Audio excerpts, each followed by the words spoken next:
Europa jodida. Europa jodida. Las lamentables imágenes de los líderes europeos sentados como niños en la escuela frente al presidente Trump el pasado lunes en la Casa Blanca representan un símbolo de la irrefrenable decadencia europea. Guerra, recesión, inflación, desindustrialización, corrupción, represión, escándalos de todo tipo. La mayoría de los líderes europeos rechazan, alienados completamente de la realidad, todos los problemas del presente europeo. Algunos pocos, los más sinceros, realizan un reconocimiento de lo obvio, de lo evidente, pero responsabilizan de todos los problemas antes mencionados y de muchos otros más al malvado presidente ruso Vladimir Putin. Ahora bien, ¿quién generó y quién genera los profundísimos problemas de la Europa actual? En esta transmisión vamos a presentar a los verdaderos responsables de la catástrofe europea. Muy buenas noches, muy buenas tardes y muy buenos días. Comenzamos la transmisión número 264 de Demoliendo Mitos de la Política en Vivo. Muchas gracias por acompañarnos. Recuerden, por favor, ayudarnos con el like, con el pulgar arriba contra la censura.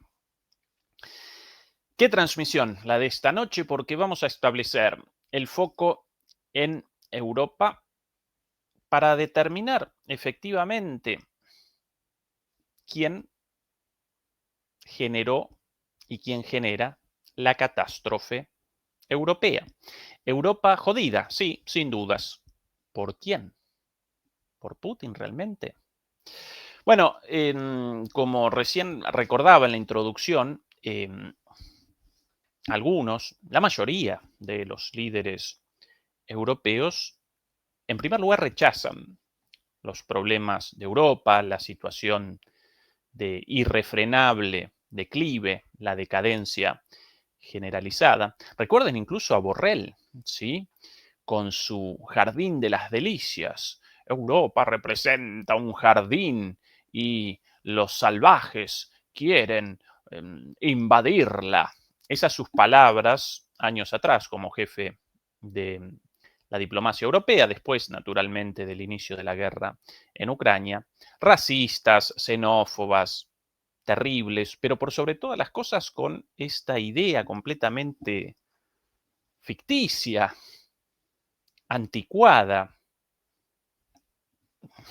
delirante de Europa el día de hoy, Europa en el presente, como un jardín de las delicias, asediada por los simios del sur global. Bueno, esa la reacción de la mayoría de los líderes, la negación, todos o casi todos negadores. Algunos pocos, más sinceros, sí, convalidan lo obvio, responden afirmativamente a estas situaciones, realizan un reconocimiento de esta situación verdaderamente paupérrima de Europa, pero una vez más responsabilizan a Putin.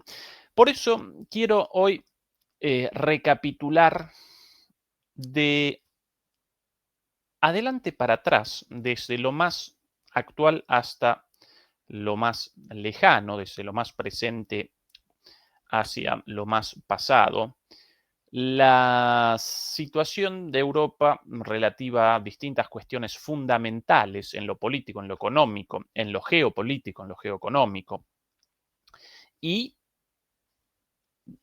determinar a partir de eso a los responsables, ¿sí?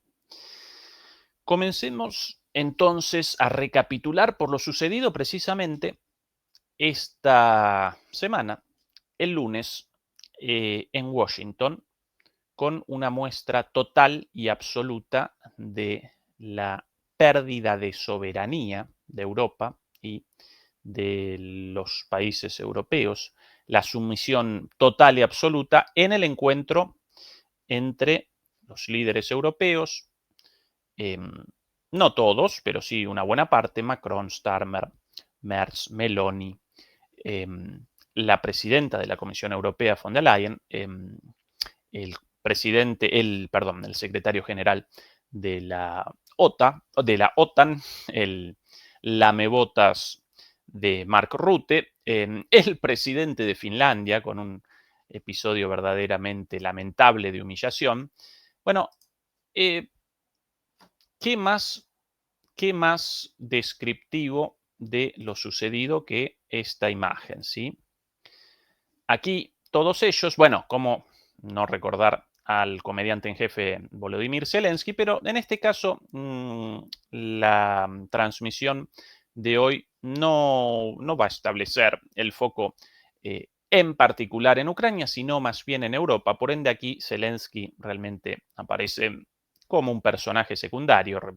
Recuerden que él no representa más que una marioneta al servicio de la OTAN. Por ende, simplemente quería presentar esta imagen. Meloni, von der Leyen, Merz, Macron, Stubb tomando notas como un estudiante en sí, los primeros años de la escuela, ¿no? Aquí a la izquierda la mano de Trump. Aquí la contrapartida de esta imagen, ¿sí? Trump sentado, de alguna manera presentando una ponencia con muchísima soberbia y todos los otros, todos sus alumnos, sus alumnitos, escuchando servilmente, gentilmente. Además de esto, además de esta situación, también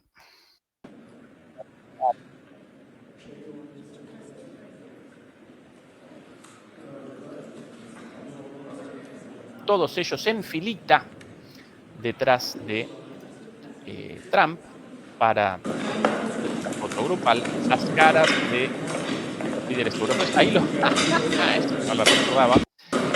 Ahí una humillación adicional a Macron. Atención a la mano de Trump sobre el hombro de Macron, como hey, Tiplin, ¿sí? Y menciona, enojado Macron, las caras de todos ellos de ultratumba.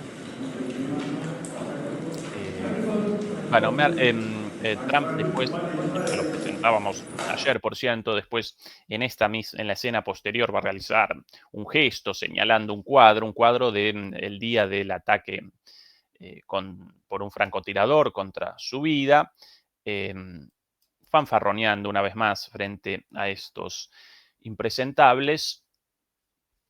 ¿Qué caracterización podríamos realizar de esto? Sumisión, vasallaje, colonialismo, pero invertido.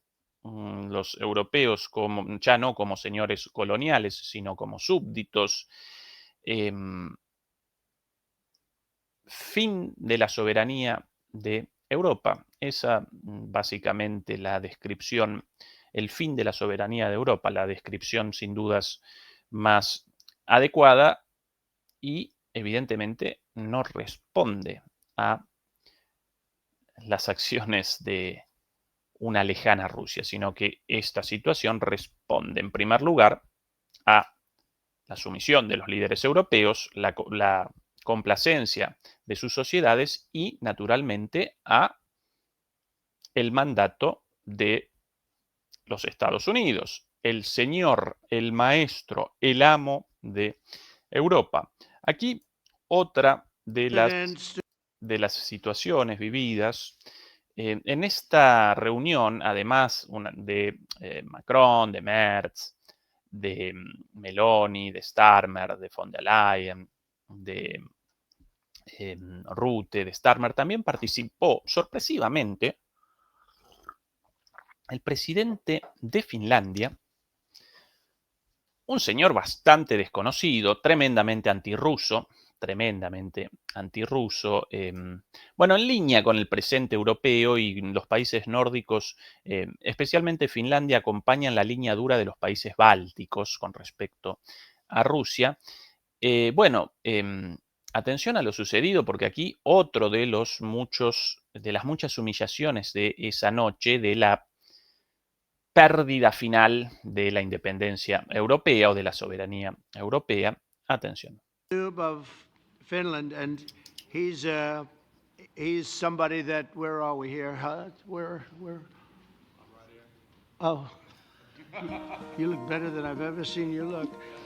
Hello, darkness, my old friend. Bueno, el presidente básicamente sentado en esta reunión introductoria frente a la prensa antes de la reunión privada, Trump presentó a cada uno de los miembros con algunas palabras sobre ellos. En realidad comenzó después de presentar a todos, excepto a Stab, a realizar afirmaciones sobre los temas pendientes para la negociación, y ahí recordó, no, aquí también el presidente de Finlandia. Entonces ahí lo llamó a presentar una pequeña introducción. Sí, el presidente de Finlandia, un líder muy popular, bueno, pero claro, no podía determinar siquiera quién representaba el presidente de Finlandia, dónde aparecía el presidente de Finlandia, ni siquiera recordaba su cara. Ahí. ¿Dónde estamos? ¿Dónde? Enfrente. Y el tonto este responde así con una sonrisita, aquí, jijiji. You look better than I've ever seen you look. Bueno, el payaso de Trump, te ves muy bien. Sí, bueno, no recuerda la cara, y después un halago sobre el aspecto un poco creíble, ¿no? En esta misma, no quiero machacar mucho más con esto porque vamos a recorrer lo sucedido en los últimos años en Europa y las grandes caídas, las grandes agachadas de Europa, y vamos a determinar nuevamente en cada caso a los responsables. Por eso no quiero machacar mucho, pero en esta reunión, por cierto, en esa misma escena, en esa misma introducción a la prensa antes de la reunión secreta entre estos líderes, Trump protagonizó dos situaciones más de humillación con respecto a los líderes europeos. En primer lugar, con respecto a Merz, quien comenzó su pequeña participación en esta mesa, recordando la necesidad de un alto el fuego, algo rechazado por Trump desde el encuentro entre Trump y Putin, y algo incluso mencionado en el encuentro entre Trump y Zelensky previo a esta reunión, minutos antes. Merz machacó y machacó una vez más con esto supuestamente superado, con esta demanda de los europeos y de Zelensky de un alto el fuego. Quieren un alto el fuego por la situación intolerable, insostenible en el frente. Entonces quieren un alto el fuego inmediato para generar la reconstrucción de sus Fuerzas Armadas inmediatamente. Y en seco respondió Trump a este pedido de Merz. No, yo aquí ya terminé 6 guerras, porque todo el tiempo recuerda eso, yo terminé 6 guerras, bueno, y en ninguna de ellas fue necesario un alto el fuego. Hicimos directamente negociaciones de paz sin alto el fuego. Primera humillación frente a todos los medios. Y después, en el caso de Ursula von der Leyen, después, en su pequeña intervención con Trump, una vez más como maestro de ceremonias, quiso generar quiso de alguna manera generar una nota sentimentaloide y recordó a los miles de niños raptados, secuestrados por Rusia. Bueno, esta estupidez inventada por los europeos y por los otanistas y los medios occidentales del secuestro masivo de niños de Rusia en la guerra. Bueno, toda una estupidez ya refutada fácticamente una y mil veces. Y Trump inmediatamente respondió también cortante. No vamos a hablar de eso aquí, vinimos a hablar de otras cosas, ¿no? Todo eso en una sola reunión, sumado a las demostraciones de pleitesías, de sumisión absoluta de los líderes europeos, como de Zelensky también. Por ejemplo, aquí una demostración de ello con un conteo, esto según la propia prensa estadounidense, Associated Press, AP, Zelensky despliega diplomacia de la gratitud en su segunda reunión con Trump en la Casa Blanca. Ahora lo llaman diplomacia de la gratitud. Básicamente, ¿qué están presentando aquí? El conteo de los agradecimientos de Zelensky y de los líderes europeos con Trump. De hecho, textual del artículo, dio las gracias 9 veces a Trump y a otros en el primer minuto de su breve reunión pública que precedió una breve conferencia de prensa. Bueno, 9 veces según algunos conteos, según otros conteos 11, 9 en el primer minuto. Los otros líderes europeos igualmente, no tanto como Zelensky, pero casi. Y atención al origen de esta posición de indignidad, de gracias Trump, gracias Trump, gracias Trump. Según Associated Press, Zelensky recibió consejos de sus pares sobre cómo abordar la reunión, dijo el canciller alemán Friedrich Merz, quien tuvo un debut mucho más tranquilo en la oficina oval en junio. Él lo pidió, dijo Merz. Vio que mi reunión con Donald Trump fue muy distinta a la suya. Con la oportunidad de causar una mejor impresión en la oficina oval, la diplomacia y la gratitud fue una prioridad para Zelensky. Con lo cual, el propio Merz, de alguna manera, adoctrinó a Zelensky con consejos para no protagonizar un episodio lamentable como la anterior reunión entre Zelensky y Trump en el Salón Oval, ¿sí? Para no protagonizar un desaire nuevamente. ¿Y cuál el consejo de Merz? Esto de los agradecimientos una y otra vez. ¿Sí? No, según esta misma columna, no estaba solo Zelensky. El primer ministro británico, Keir Starmer, agradeció al presidente 4 veces, esto los británicos, y señaló después de 3 años de lucha, nadie más había sido capaz de acercar el conflicto al final como Trump. Así que yo recuerdo haber presenciado esto en directo y bueno, lo de Zelensky verdaderamente generaba pena, pero lo de los líderes europeos también, una sumisión total y absoluta. Por aquí incluso, si no recuerdo mal, este canal, atención acá, aquí, realizó un conteo de los agradecimientos. Very much for invitation. Thank you very much. Bueno, aquí Thank you so comienza, much, Mr. atención, President. acá. If I can, first of all, thank you for the invitation and thank you very much for your efforts, 2, 3, personal efforts to stop killings and stop this war. Thank you. 4, And using this opportunity, many thanks to your wife, First Lady of the United States. She sent a letter to Putin about our children, adopted children, and my wife, she, First Lady of Ukraine, she gave the letter. It's not to you, to your wife. I want. Yeah. So we're saying it's a sensitive topic, yeah. Yes, please. And thanks to our partners that you supported this format. And after our meeting, we can have leaders who are around us, UK, France. Bueno, así 11 veces, allí 7, 8, bueno, 11 veces esto solo Zelensky en la reunión inicial, pero después de esto comenzó con lo mismo en la reunión en conjunto y los líderes europeos también. Así que total pérdida de soberanía europea, sumisión absoluta. Esto en la semana. Retrocedamos ahora al segundo punto de esta recorrida por los grandes hitos de la debacle europea, de la catástrofe europea. ¿Recuerdan esto?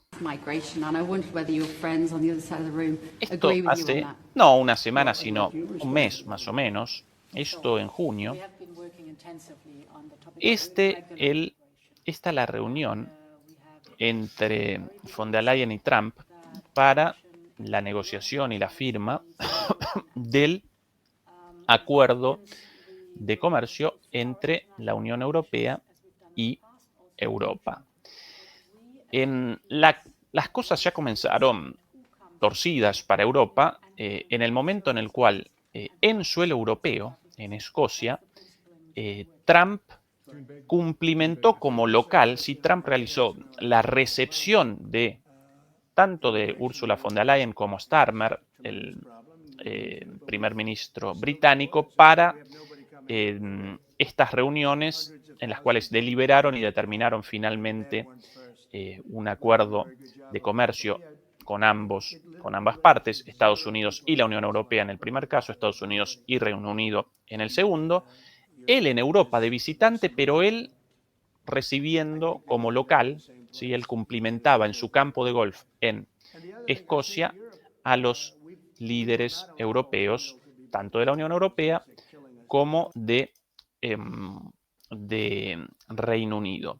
¿Qué determinó este acuerdo en concreto? Acá ya no presenciamos una situación ligada a los gestos, a la pérdida de la soberanía, a la continuidad de la guerra, como en el caso del encuentro del lunes pasado en Washington, sino que acá directamente presenciamos un hecho verdaderamente ruinoso para la economía europea y concreto, ¿sí? Con cifras concretas como consecuencia de este encuentro y de esta decisión.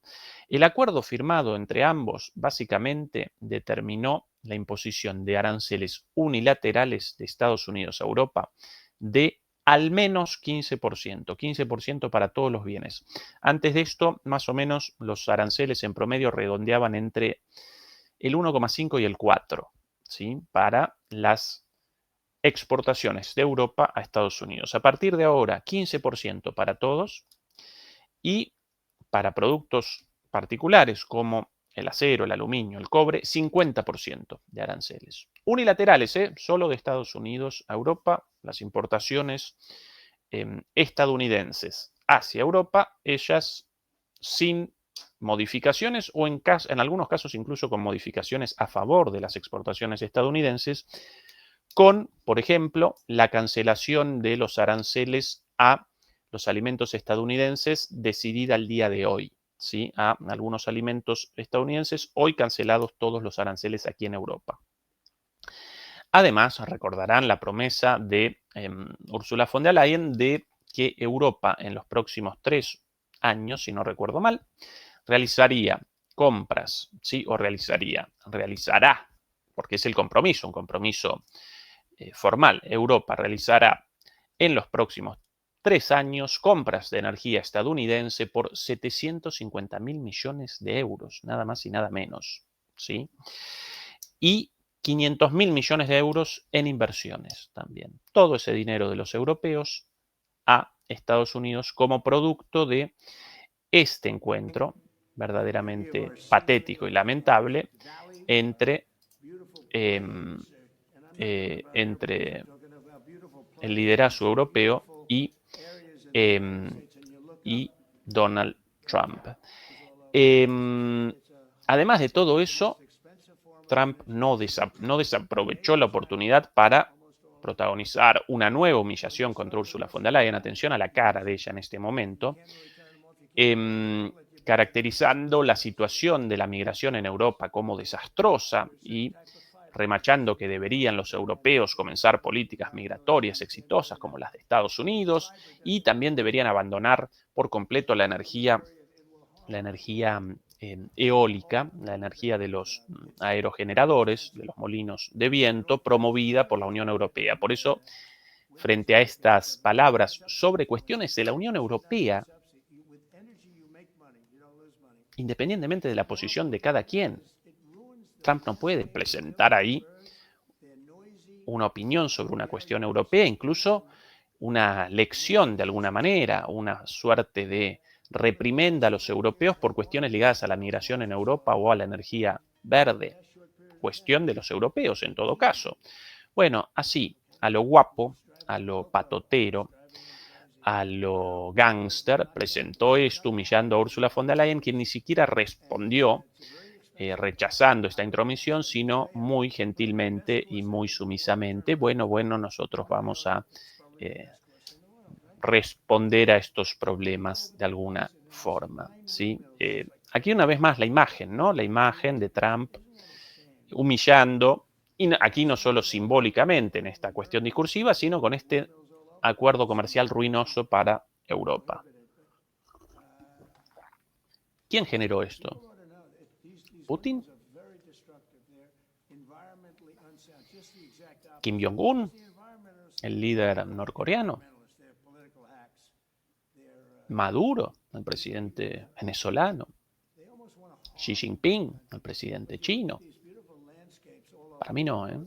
Para mí el propio Trump ahí a la vista y esta señora. Bueno, esta señora y todos los primeros ministros y presidentes europeos, naturalmente. Y una vez más, y no me congratula en absoluto esto, pero todo esto con la complicidad lamentable de la pasividad de los europeos de a pie, las víctimas verdaderas de todo esto. Esto en junio, hace un mes, ¿sí? En primer lugar, lo de hace una semana, primer elemento, primer hito en esta caída, el más cercano, un mes atrás, otro hito, este acuerdo lamentable para Europa. ¿Qué tal si retrocedemos 2 meses? Y estamos retrocediendo de a poquito, ¿no? Podríamos mucho más para atrás, de a poquito. 2 meses, 2 meses. ¿Quién recuerda de todos ustedes, demoledores y demoledoras, esto? La última reunión de la OTAN, ¿sí? También aquí en Europa, la última conferencia de la OTAN, el 24 y el 25 de junio de 2025, ¿sí? Ni siquiera 2 meses atrás, todavía no. ¿Qué determinó ahí, una vez más, Trump como el rey en la Haya? ¿Qué determinó esta conferencia? Básicamente, la aceptación de Europa de un aumento del presupuesto militar de cada uno de los países europeos equivalente para, ¿sí?, realizar gastos militares equivalentes al 5% del producto total de sus economías. No de sus presupuestos, sino de todas sus economías, de todo lo producido por cada uno de los países europeos, el 5% solo para la guerra. ¿Sí? 5%. El 2% determinaba el acuerdo de la OTAN anterior, no lo desembolsaba prácticamente nadie, podía cumplimentar esa cantidad, solamente Polonia. Bueno, del 2 al 5, con las consecuencias lógicas de esto, de un presupuesto del 5% para defensa, un presupuesto, eso básicamente, de alguna manera, podemos categorizarlo como un presupuesto de guerra. Esa es la cantidad de dinero invertida en guerra de los países en guerras activas, ¿sí? No recuerdo el presupuesto de Rusia para esto, algo así como 7%, pero claro, Rusia sí en una guerra directa contra toda la OTAN. Europa solo de forma indirecta y con muchísimos países, no uno solo, ¿sí?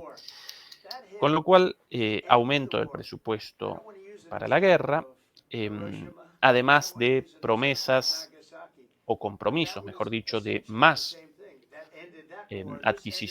compromisos de mayor adquisición de armas europeas. En los últimos 4 años comprendidos entre 2020 y 2024, Europa protagonizó un aumento de las compras de armas europeas del 300%, ¿sí? Por 3 multiplicadas las compras de armamento europeo, de armamento estadounidense en Europa.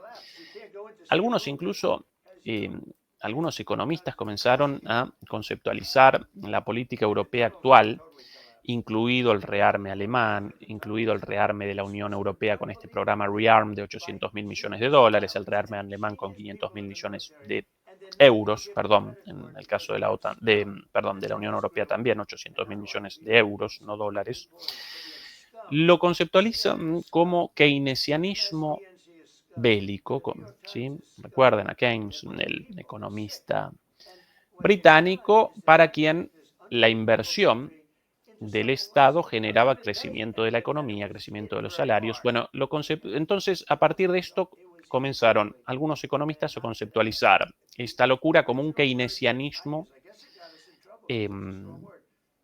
bélico, de guerra, ¿sí? La inversión no en caminos, viviendas, educación, infraestructura, inversiones productivas, no. La inversión en armas, de alguna manera, como una inversión para la economía.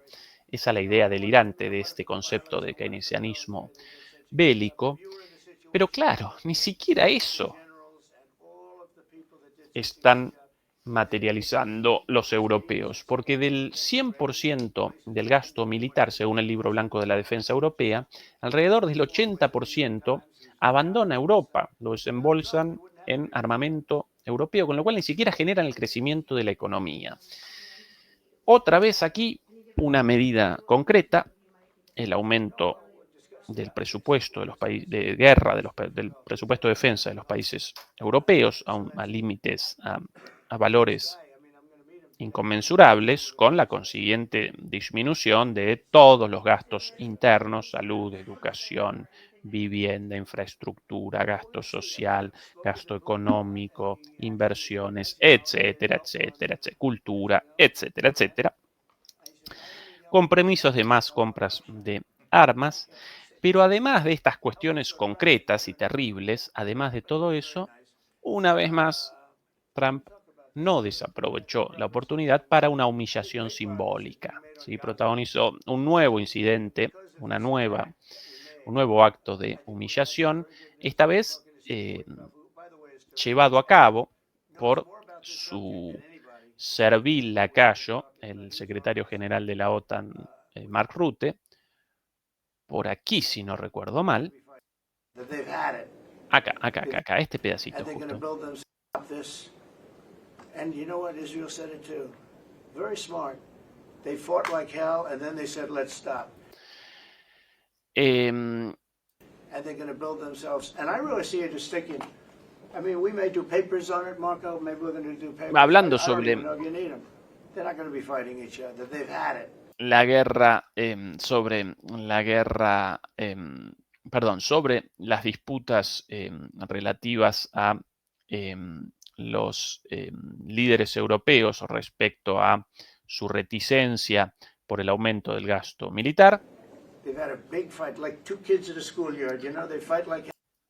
Tienen de alguna manera tenemos aquí de alguna manera como una pelea entre niños en la escuela, esas son las palabras de Trump. Se están matando a golpes y no los podés parar. Entonces los dejás que se peleen, los dejás pelear 2 o 3 minutitos y después es más fácil pararlos. Y ahí la intervención de Rutte, memorable realmente para la historia. Y entonces ahí, redondeando la frase, la analogía de Trump sobre él como el maestro y los europeos con disputas entre sí a los golpes y él como maestro esperando un poco el final natural de la pelea antes de la separación de los chicos en el colegio o de los niños en la escuela, Y ahí redondea la frase el impresentable de Rutte, ja, ja, ja, a veces papi tiene entonces que mostrar, que usar palabras fuertes, ¿no? Y lo llama papi, ¿sí? Ahí lo presento. Sometimes use strong language against us. Acá, un poquito más atrás. Kids at the Ahí. schoolyard, you know, they fight like hell. You can't stop them. Let them Como los niños en la escuela, en el patio de la escuela, los chicos se pelean, los dejas pelear un fight for ratito about 2-3 minutes, then it's easy to stop y them. después es más fácil detenerlos y ahora Rutte. And then daddy has to sometimes use strong language. Y después Daddy, papito, entonces tiene que mostrar lenguaje duro, ¿no? You have to use strong Ja, language. ja, Every ja, once in a ja. while you have to use a certain word. I think we have to join the others. Daddy, Yes, we're going to join some other Daddy. group. Y Yes, ahí Trump, jo, jo, jo, jo, ¿no? Daddy. Lo llamó papito. El gobierno de Trump recogió esto y a la vuelta presentó en la página de la Casa Blanca un videoclip con todo lo sucedido ahí, un recorte de imágenes de la cumbre y de la cumbre de la OTAN en La Haya y de su regreso a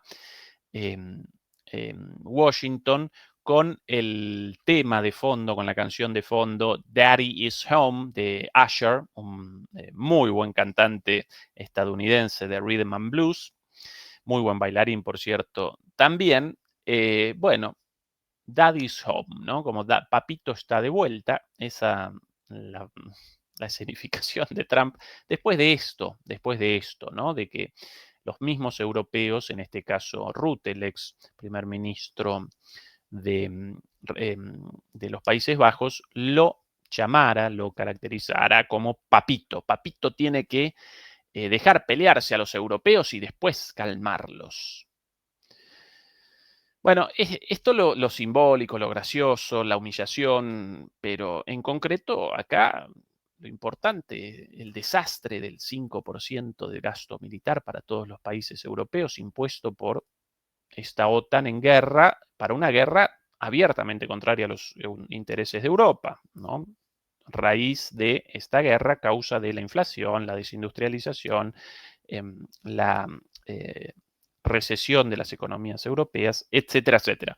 Por no recordar el aumento del precio de la energía y, bueno, la destrucción de los gasoductos Nord Stream 1 y Nord Stream 2. Esto hace 2 meses. 2 meses, junio de 2025. Retrocedamos un poquito más en esta recapitulación crítica de los hitos del desastre europeo hasta ahora, todos ellos protagonizados por Trump y por los propios líderes europeos. Finales del año pasado, noviembre de 2024, quizás algunos lo recuerden, esto de aquí. Calin Ceausescu, el líder rumano Calin Ceausescu, elegido en diciembre del año pasado, en la primera vuelta de las elecciones, con amplia mayoría, como ganador de la primera vuelta de las elecciones presidenciales en Rumania. ¿Cuál el pecado de este señor? Su política de neutralidad frente a Rusia. Este señor quiere una política de buena relación con Rusia y no de guerra, guerra, guerra. En noviembre, fueron realizadas las elecciones, en noviembre fue realizada la primera vuelta y en una semana antes de la realización de la segunda vuelta entre él y el segundo candidato con mayor cantidad de votos, cuando todas las encuestas vaticinaban una victoria por robo de este señor, más de 10 puntos de diferencia, según algunas encuestas 20 puntos de diferencia en las encuestas, el Tribunal Electoral determinó la cancelación de la primera ronda de las elecciones por orden de la Unión Europea y con información proveniente de la Unión Europea, como producto de la supuesta intervención rusa en favor de la candidatura de este señor. Cancelada la elección, inmediatamente este señor proscrito, ¿sí? Desautorizado, prohibido de participar en la segunda vuelta y en las nuevas elecciones finalmente llevadas a cabo más adelante, en mayo, la segunda vuelta, si no recuerdo mal, de esa segunda ronda de elecciones. Y además de eso, encarcelado por unos días también, detenido, ¿sí? Estas las imágenes de con su detención, su comparecencia ante las autoridades. Finalmente abandonó la candidatura porque si perseveraba en su planteo judicial contra esta prohibición, bueno, habrían determinado el encarcelamiento permanente, una condena permanente, porque este señor no podía, por orden de la Unión Europea y de Estados Unidos, no podía conquistar la presidencia de Rumania, aún si presentaba por mucho, la mayor cantidad de votos en las elecciones. Entonces abandonó la candidatura y su representante, bueno, protagonizó una buena elección en la primera ronda, ganándola, pero después todos unidos contra él, contra este segundo candidato medio desconocido, acompañando supuestamente la línea de este señor, pero sin pertenencia siquiera al mismo partido. Bueno, eso generó finalmente la elección de un candidato pro-europeo, pro-estadounidense en Rumania, anti-ruso, y ahí sí convalidaron los resultados, ¿sí? Una vez más, la Unión Europea, protagonista de su propia decadencia, en este caso, la decadencia de su democracia. Acá, las elecciones sencillamente canceladas si no generan el resultado previsto por la Unión Europea y los líderes europeos. El resultado de un presidente electo antirruso, otanista y sin ninguna voluntad de paz en la guerra en Ucrania. Esto comenzó, acá los dos, acá Biden y Trump, porque la primera elección ganada por este señor en diciembre de 2024, todavía con Biden en el gobierno, ya turuleco, ¿no? Senil completamente, pero todavía con Biden en el gobierno. Y después la segunda, no la segunda ronda, sino después de la cancelación de esas primeras elecciones, la primera ronda de las segundas elecciones y la segunda ronda, esas sí fueron realizadas en 2025. La elección final, la segunda ronda de la segunda tanda de elecciones fue realizada en mayo de 2025, ya con Trump. Acá, desastre europeo por orden en parte de Estados Unidos, pero aquí principalmente protagonizó esto, capitaneó esta locura, la propia Unión Europea, ¿sí? La cancelación de las elecciones, proscripción del candidato más votado y su arresto. Retrocedamos un poquitito más.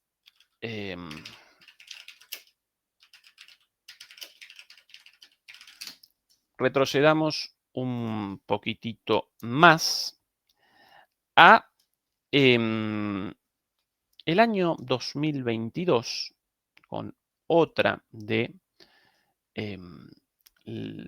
otro de los hitos en la debacle europea, con esto de aquí. Bueno, esta una de las reuniones entre Biden y líderes europeos, en este caso con Macron, después con Ursula von der Leyen. ¿Por qué?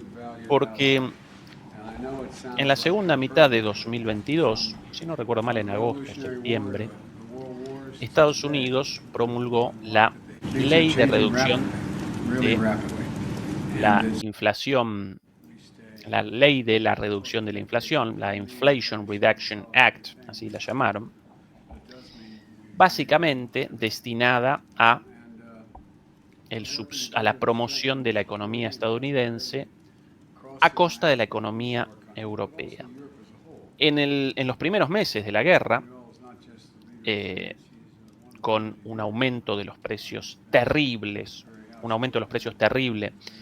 en Europa y en Estados Unidos como consecuencia de la interrupción del flujo comercial de energía rusa, ¿sí? Escasez de energía y aumento del precio de la energía como consecuencia de la interrupción del comercio de energía con Rusia de manera paulatina pero creciente.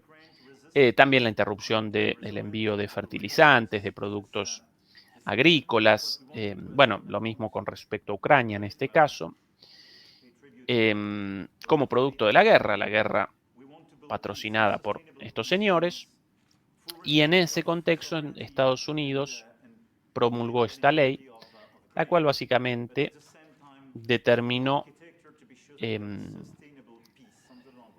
el subsidio, ¿sí?, de la energía, de los precios, el subsidio de la energía en Estados Unidos, a costa de los precios de la energía en Europa, el subsidio de la economía verde en Estados Unidos, subvencionando, básicamente la ley estableció fuertísimas subvenciones a las industrias verdes en Estados Unidos, de manera de conquistar, ¿sí?, ante el aumento de los precios de la energía, ante el aumento del precio de la energía en Europa, establecieron incentivos, como estos subsidios, para la relocalización de las industrias verdes europeas, por sobre todas las cosas alemanas, en Estados Unidos. Muchas industrias, como consecuencia de esto, abandonaron Europa, por sobre todas las cosas, una vez más, industrias alemanas, industrias francesas, industrias de los Países Bajos, neerlandesas, ¿sí?, ligadas a la economía verde. Además, esta ley estableció un subsidio muy fuerte a los automóviles eléctricos hechos en Estados Unidos, Tesla básicamente, con lo cual generó un enorme perjuicio para los fabricantes de automóviles europeos, alemanes, pero no solamente alemanes, franceses, italianos,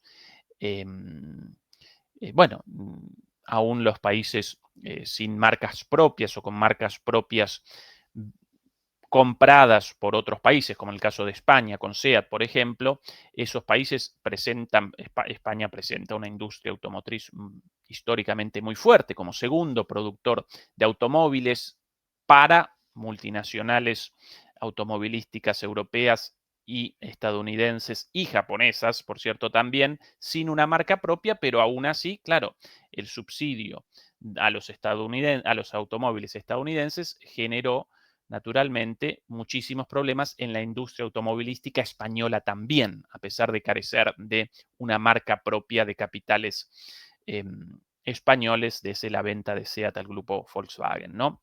Subsidios entonces a la energía, subsidios a la economía verde, subsidios a los autos eléctricos estadounidenses, todo eso estableció esta ley frente a la inflación generada por la guerra y por la destrucción del gasoducto Nord Stream 1 y Nord Stream 2, con lo cual fuerte golpe a Europa a manos de Estados Unidos. Y en esta reunión de recién presenciamos precisamente las quejas de Macron en su momento, en otra reunión después von der Leyen, y comenzaban como siempre recordando los valores comunes, el enfrentamiento contra Rusia, pero acá Sleepy Joe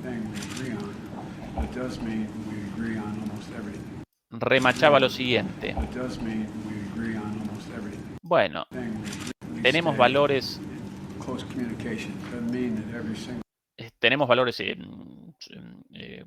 coincidentes, estamos en comunicación. Eso no significa que estemos de acuerdo en todo, pero estamos de acuerdo en casi todo. Almost everything, casi todo, ¿no? ¿En qué aparecían diferencias de acuerdos entre Estados Unidos y Europa en aquel entonces? No en la guerra y la continuidad de la demonización de Rusia, sino precisamente en esta ley de reducción de la inflación terrible para la industria europea y muy favorable para los Estados Unidos, tanto en la energía, en autos eléctricos, como en economía verde. Eso en agosto, septiembre del año pasado, y precisamente por esa fecha, más o menos, por esos meses, en septiembre, a finales de septiembre del año pasado, de repente, para sorpresa de todos, aparecieron explosiones en los gasoductos Nord Stream 1 y Nord Stream 2 en el mar Báltico, ¿sí? Hoy justamente podemos presentar la última novedad respecto a esto. Hoy los italianos realizaron una detención en Rimini, esta traducción mal, acceso durante las vacaciones en Rimini, no. Operativo durante las vacaciones en Rimini, esa es la traducción correcta del alemán de Zugriff en Rimini. Operativo durante las vacaciones en Rimini, detenido un presunto atacante del oleoducto. Estaba disfrutando de unas vacaciones con su familia bajo el sol italiano, pero de repente los investigadores atacaron. La policía italiana arrestó a uno de los presuntos saboteadores del escándalo del Nord Stream, el ucraniano Sergei K., de 49 años. Bueno, uno de los supuestamente responsables del atentado en esta versión completamente delirante de 3 ucranianos alquilando un botecito para perpetrar este acto de sabotaje, este acto de terrorismo, esta supuestamente la vía utilizada desde Alemania, desde Rostock, la salida con un botecito alquilado, primero a esta islita acá de Rügen, después más al norte a Suecia, después a esta islita de Bornholm 4, Kolberg, y después de vuelta, y en el medio supuestamente colocados los explosivos. El barquito. Genera risa, ¿no? Con este barquito, bueno, la voladura de estos enormes gasoductos ubicados en algunos casos a 200 metros bajo o 150 metros bajo el nivel del mar, con unas paredes de hormigón por encima del gasoducto, naturalmente de metal, de en algunos casos un metro de un espesor de 1 metro de hormigón. Un delirio. Hoy la detención de este señor en el escándalo del acto de guerra más importante contra Europa desde la Segunda Guerra Mundial. Aquí un video compartido curiosamente por la policía italiana.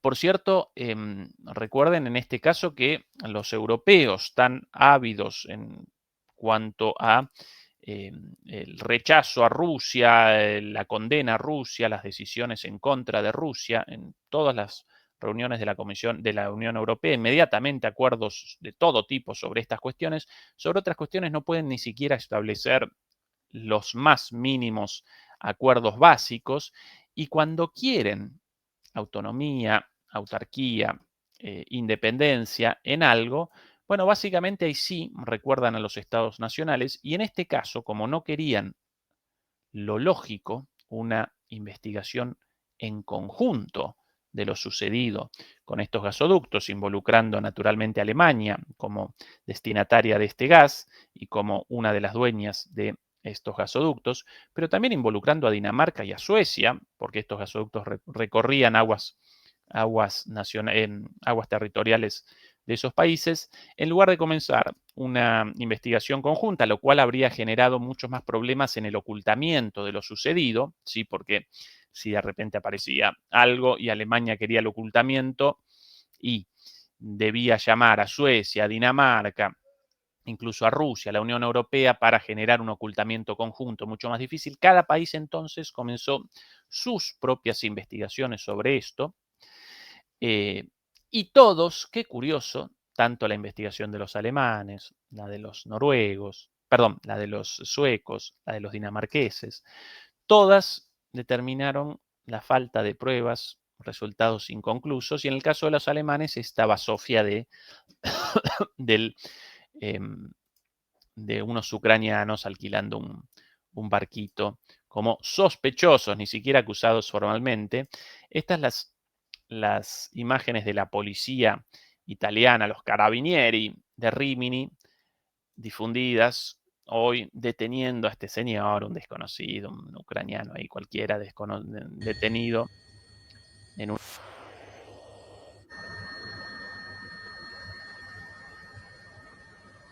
de este señor, ¿sí? Ahí los patrulleros Fiat de los carabinieri. Esta la última novedad sobre esto. Acto de terrorismo, acto de guerra, no llevado a cabo por Rusia, como lo querían presentar inicialmente, como Rusia cometería un acto de terrorismo contra su propia infraestructura, una locura.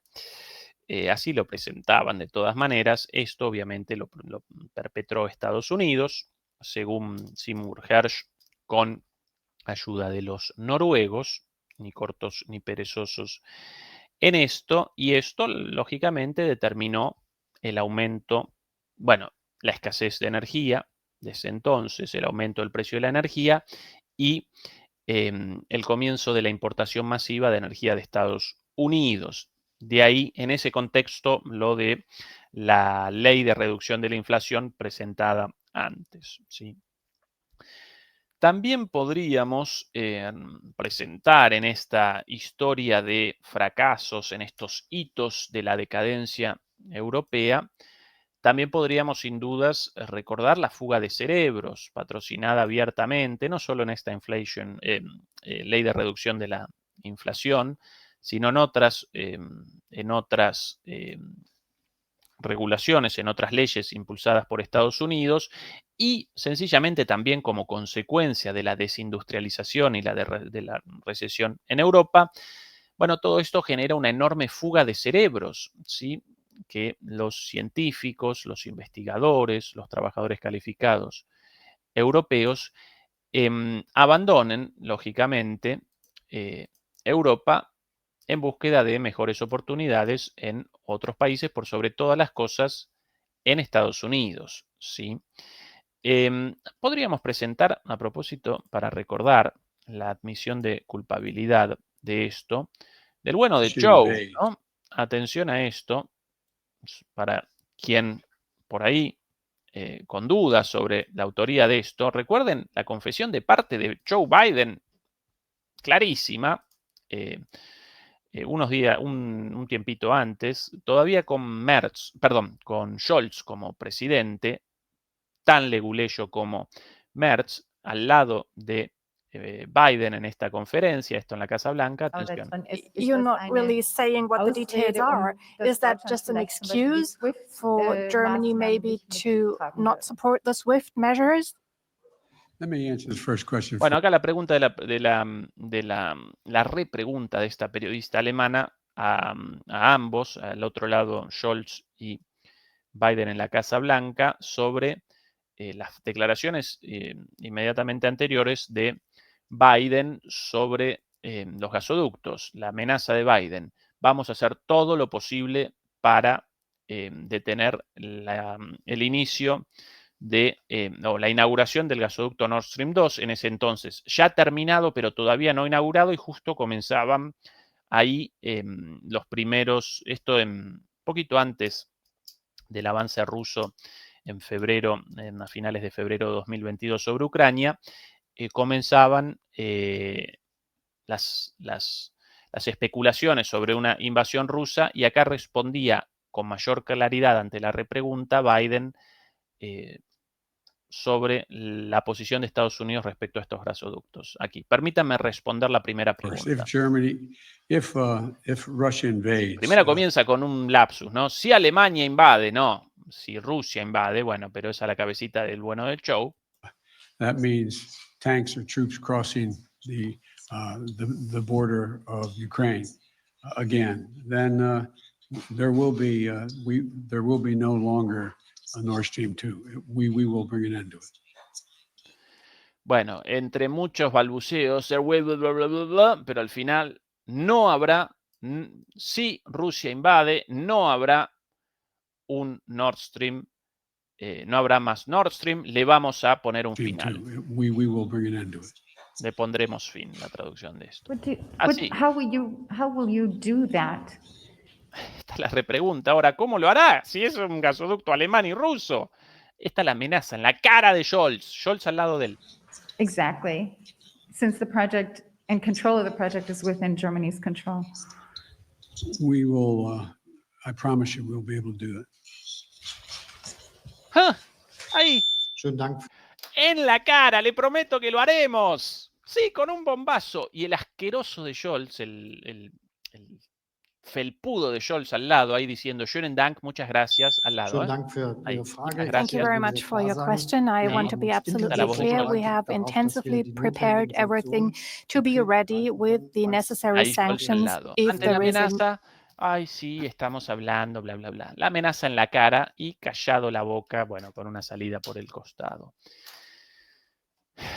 ¿Quién responsable de esto?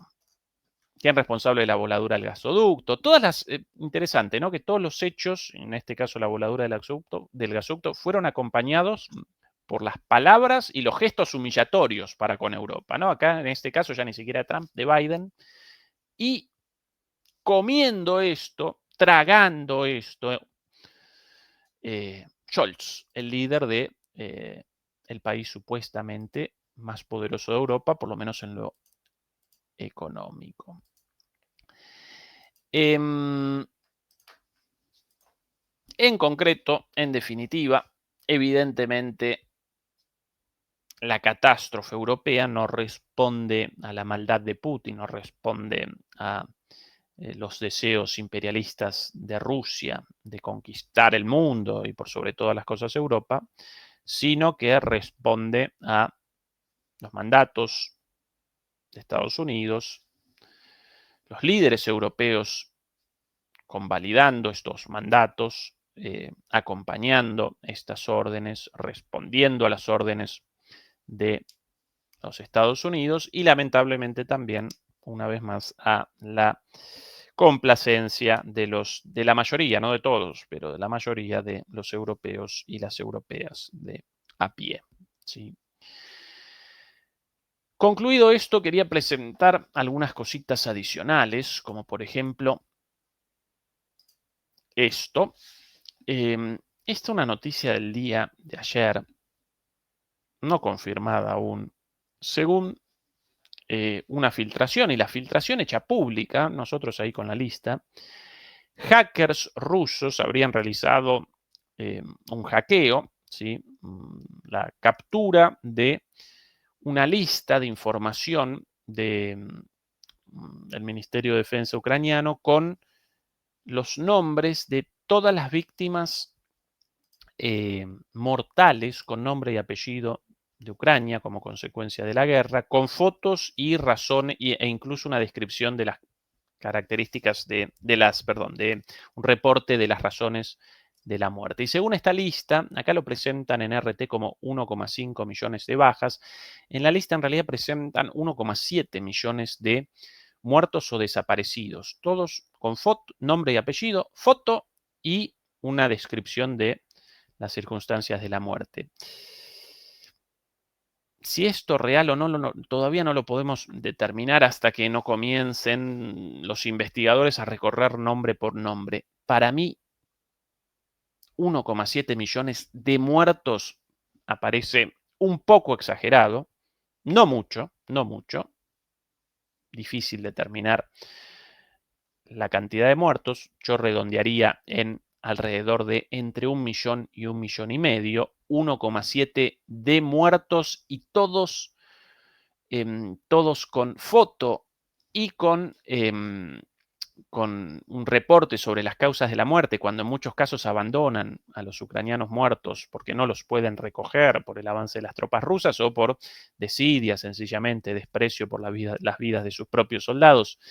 Sospechoso esto, pero bueno, nosotros presentamos la información y a partir de ahora comienza el análisis de cada uno de estos casos.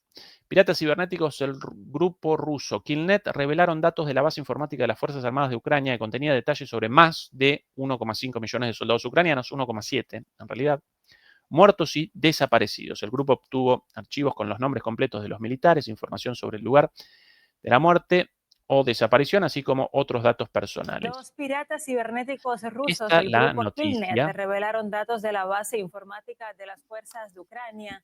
Contenía detalles sobre más de 1 millón de soldados ucranianos muertos y desaparecidos. El grupo obtuvo archivo de los nombres completos de los militares, información sobre el lugar de su muerte o desaparición, así como otros datos personales. Muchos de ellos apenas tenían 19 años, muy por debajo de la edad oficial de movilización. Más información en el siguiente reportaje. El conflicto en Ucrania sigue revelando el alto costo humano que está pagando el ejército de ese país. Un reciente ciberataque masivo a las bases de datos del Estado Mayor de las Fuerzas Armadas de Ucrania reveló datos sobrecogedores, según los cuales 1.700.000 militares ucranianos han muerto o están desaparecidos. Esta información se hizo pública gracias al trabajo conjunto de los grupos de hackers rusos Killnet, PalachPro, UserSec y Beregini, Bueno, esto quienes rápido, obtuvieron porque acceso tenemos- a la información. Materiales publicados contienen los nombres de los fallecidos, fotografías, circunstancias de sus muertes e incluso datos personales de los familiares. También han sido revelados listados de suministros de armamento y datos personales de los jefes de los servicios especiales ucranianos. Este giro sin precedentes en la guerra informativa arroja luz sobre la magnitud de la tragedia que las autoridades ucranianas prefieren ocultar a su pueblo y a la comunidad internacional. En una entrevista a nuestro canal, uno de los involucrados en el ciberataque describió las acciones de los hackers ucranianos de la siguiente forma. Los hackers ucranianos son bárbaros. Sus acciones contra Rusia hablan por sí solas. Cuando atacamos su infraestructura militar en la red, los ucranianos intentan atacar nuestro sector civil. Creo que en un futuro próximo, si Zelensky no llega a un acuerdo con Rusia, intentaremos llegar a él a través del pueblo ucraniano. De esta manera, los hackers rusos demuestran no solo sus capacidades técnicas,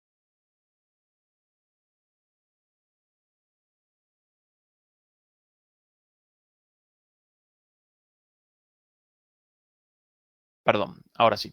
Esta es la noticia, sin confirmación de la veracidad de esto, tampoco rechazada hasta el momento. Comienza a partir de ahora el análisis de caso por caso. Para mí quizás un poco mucho, 1.700.000 muertos militares, muertos nada más, no bajas, muertos militares, especialmente con foto, nombre y apellido y descripción, porque muchas de estas personas, a muchos de estos muertos los abandonan, pero considerando el desastre de Ucrania, todo posible, ¿no?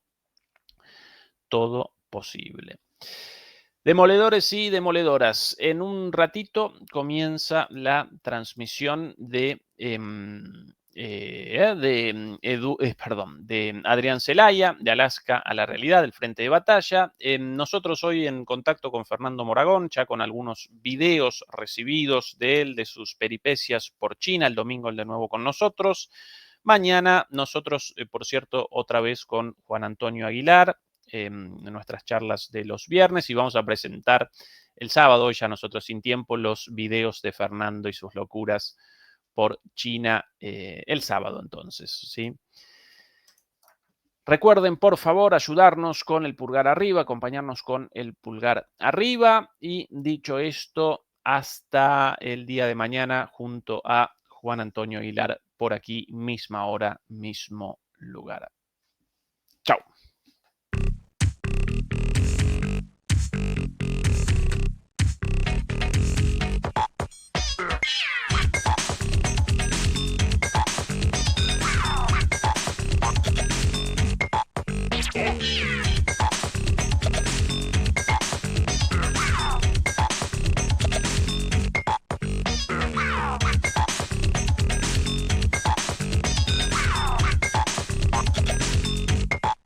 Okay.